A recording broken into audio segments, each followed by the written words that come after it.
Assalamualaikum warahmatullahi wabarakatuh buat anak-anak didik tahun 2. Baiklah, pada hari ini kita akan meneruskan sesi pembelajaran kita dalam pendidikan Islam tahun 2, bidang tilawatul Al-Quran, latih tubi membaca suratul Nas dan latihan buku aktiviti. Sebelum kita memulakan pelajaran pada hari ini, jangan lupa kita mulakan pembelajaran kita dengan membaca doa. Baik, kita akan baca doa bersama-sama. Bismillahirrahmanirrahim. Allahumma aftah alaina hikmataka wanshur alaina min khazaini rahmatika ya arhamar rahimin. Amin, amin, amin ya rabbal alamin. Semoga pembelajaran kita ini diberkati dan dirahmati oleh Allah Subhanahu wa taala. Marilah kita sama-sama lihat apakah objektif pembelajaran pada hari ini. Yang pertama, membaca potongan ayat 3 dan 4 surah An-Nas dengan betul dan lancar. Yang kedua, membaca potongan ayat 3 hingga 4 surah An-Nas dengan fasih dan bertajwid.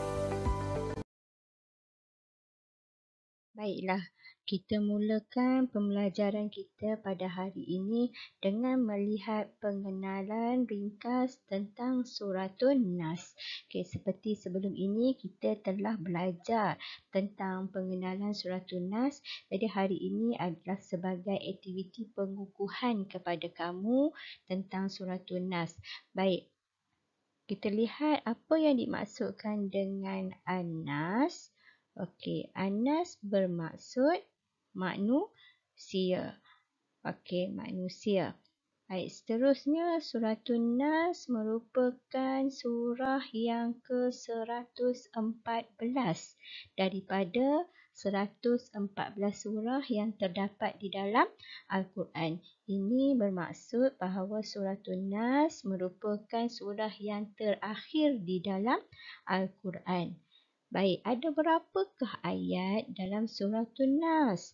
Okey, dalam surah An-Nas ada 6 ayat. Okey. Surah An-Nas diturunkan di mana? Surah An-Nas diturunkan di Mekah. Okey, ia merupakan ayat Makkiyah. Mari kita membaca surah An-Nas bersama-sama.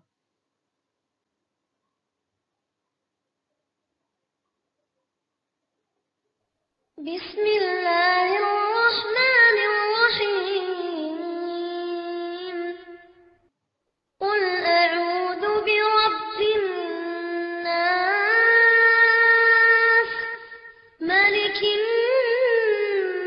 nas, ilahin nas, min syarril waswasil khannas, الذي يوسوس في صدور الناس من الجنة والناس.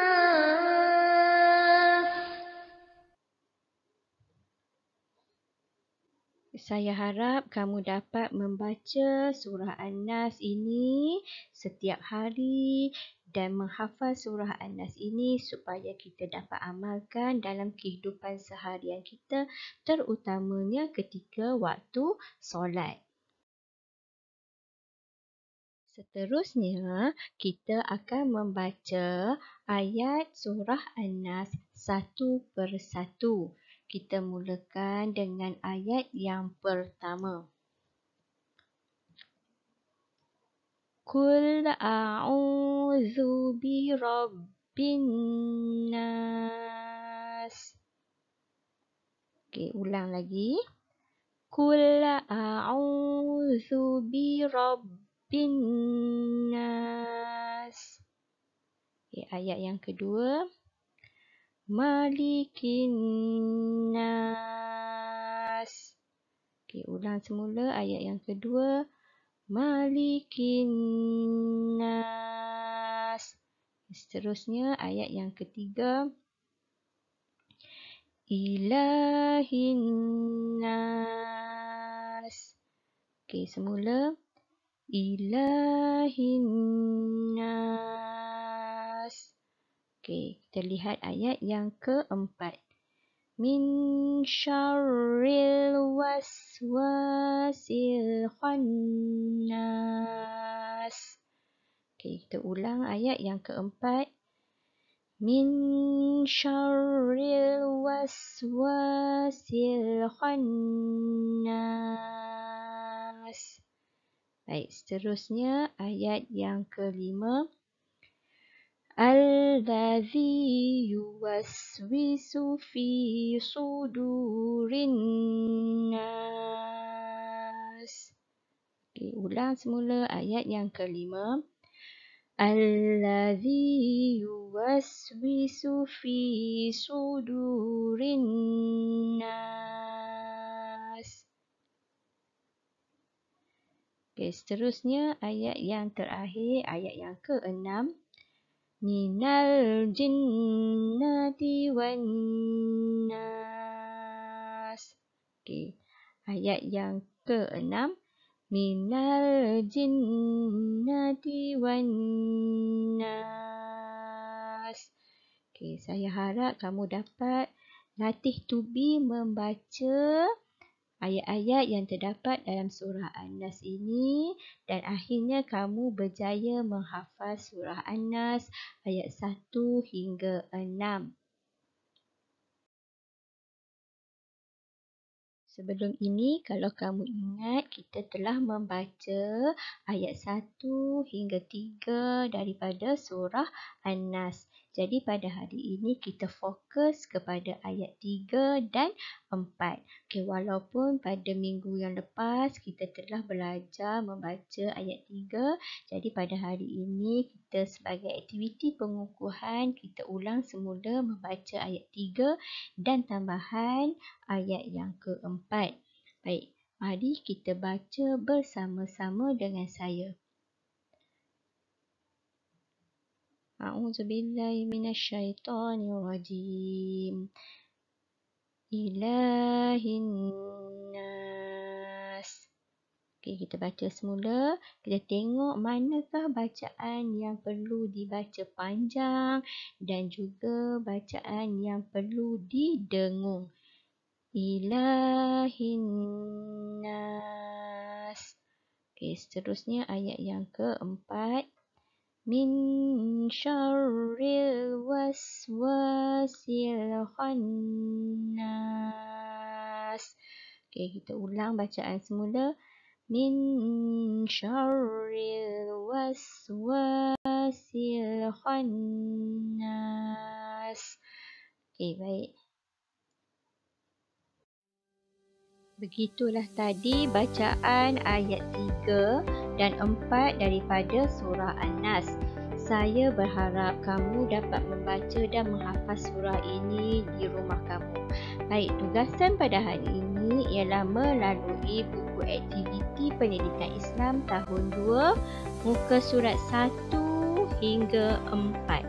Kamu boleh rujuk buku aktiviti pendidikan Islam tahun 2 yang telah kamu dapat pada minggu sebelum ini. Okay, tugasan kamu di rumah adalah dalam buku aktiviti muka surat 1. Baca dan nomborkan potongan ayat yang sama. Baca dan nomborkan potongan ayat yang sama. Contoh, Birabbin nas nombor 1. Okey, Birabbin nas nombor 1. Okey, seterusnya kamu kena cari potongan ayat yang sama. Ilahin nas. Potongan ayat yang kedua, Ilahin nas. Cari di sebelah kiri kamu potongan ayat yang sama dan nomborkan. Baik, seterusnya kita lihat muka surat yang kedua. Baca kalimah dan sesuaikan dengan potongan ayat. Baca kalimah dan sesuaikan dengan potongan ayat. Contoh Maliki. Okey, lihat ayat yang pertama dimulakan dengan Maliki. Okey, senang kan? Okey, seterusnya kita lihat contoh lagi yang pertama. Selepas ini kamu boleh cuba buat sendiri. Ilahi. Baik, di manakah potongan ayat yang bermula dengan ilahi? Okey, ilahi kamu boleh gariskan. Seterusnya, lihat muka surat 3. Arahan baca dan nomborkan. Baca dan nomborkan. Okey, di sini ada 6 kalimah yang perlu kamu nomborkan seperti contoh yang diberikan di bawah. Okey. Kul a'udzu. A'udzu. Nombor 5, jadi nomborkan di nombor 5. Okay, seterusnya kita lihat muka surat 4. Okay, muka surat 4, cari padanan dan baca. Cari padanan dan baca. Okay, contoh di sini, kamu lihat contoh. Ilahin nas. Ilahin nas. Merupakan ayat yang ketiga. Okay, merupakan ayat yang ketiga. Okay, macam mana kamu nak tahu Ilahin nas ni merupakan ayat yang ketiga? Kamu boleh lihat di hujung ayat ada diletakkan nombor. Okey, baik. Sampai di sini sahaja pembelajaran kita pada hari ini. Semoga ilmu yang disampaikan dapat memberi manfaat kepada kamu. Laksanakan tugasan yang diberi dengan penuh amanah dan tanggungjawab. Jadi, saya akhiri pembelajaran kita dengan serangkap pantun. Singgah sebentar ke Cangkat Lara, hendak membeli pisau lipat. Rajin membaca dan hafaz surah, boleh diamalkan dalam solat. Semoga bertemu lagi. Sekian, wabillahi taufiq wal hidayah. Wassalamualaikum warahmatullahi wabarakatuh.